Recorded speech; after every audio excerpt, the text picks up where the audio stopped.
Atos 12.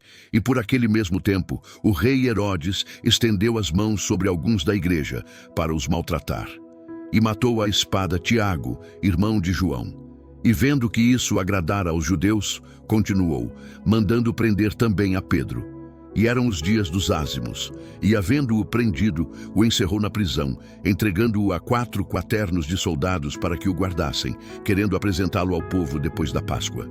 Pedro, pois, era guardado na prisão, mas a igreja fazia contínua oração por ele a Deus.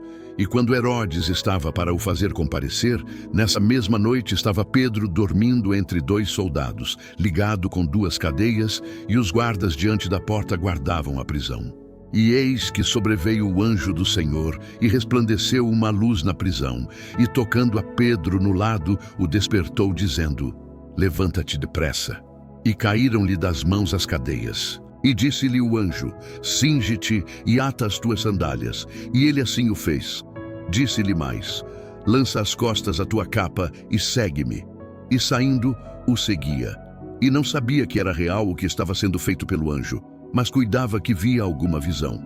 E quando passaram a 1ª e 2ª guardas, chegaram à porta de ferro, que dá para a cidade, a qual se lhes abriu por si mesma. E tendo saído, percorreram uma rua, e logo o anjo se apartou dele. E Pedro, tornando a si, disse: Agora sei verdadeiramente que o Senhor enviou o seu anjo, e me livrou da mão de Herodes, e de tudo o que o povo dos judeus esperava. E considerando ele nisto, foi à casa de Maria, mãe de João, que tinha por sobrenome Marcos, onde muitos estavam reunidos e oravam.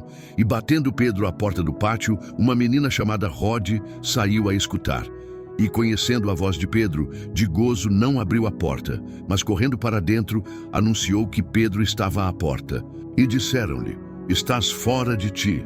Mas ela afirmava que assim era, e diziam: É o seu anjo. Mas Pedro perseverava em bater, e quando abriram, viram-no e se espantaram.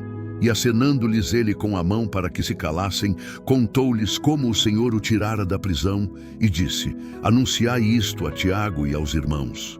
E saindo, partiu para outro lugar. E sendo já dia, houve não pouco alvoroço entre os soldados sobre o que seria feito de Pedro. E quando Herodes o procurou e o não achou, feita inquirição aos guardas, mandou-os justiçar. E partindo da Judeia para Cesareia, ficou ali. E Herodes estava irritado com os de Tiro e de Sidom. Mas estes, vindo de comum acordo ter com ele e obtendo a amizade de Blasto, que era o camarista do rei, pediam paz, porquanto o seu país se abastecia do país do rei.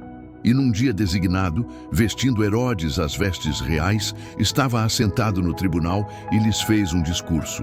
E o povo exclamava: Voz de Deus e não de homem. E no mesmo instante feriu o anjo do Senhor, porque não deu glória a Deus, e comido de bichos, expirou. E a palavra de Deus crescia e se multiplicava. E Barnabé e Saulo, havendo terminado aquele serviço, voltaram de Jerusalém, levando também consigo a João, que tinha por sobrenome Marcos.